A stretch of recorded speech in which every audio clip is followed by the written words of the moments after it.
माहिती आहे का, सद्गुरू बाळामांच्या प्रत्येक गोष्टीचा निर्णय कोण घेतं? तर सद्गुरू बाळामांच्या प्रत्येक गोष्टीचा निर्णय श्री हलसिद्धनाथ घेतात. ते कसं पाहूया आजच्या व्हिडिओमध्ये.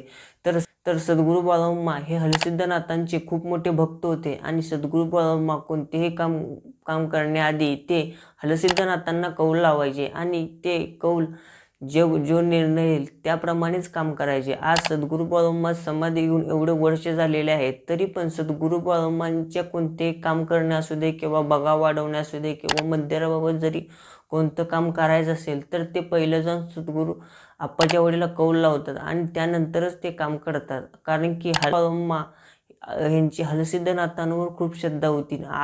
अजून सकट सद्गुरू बाळामांच्या यात्रेला आप्पाच्या वाडीचा मानकरी हे येतातच आणि ते आल्याशिवाय सद्गुरू बाळामांची यात्रा पुढे जाऊ शकत नाही. त्यामुळे श्री हलसिद्धनाथांवर मामांची श्रद्धा खूप होती. हे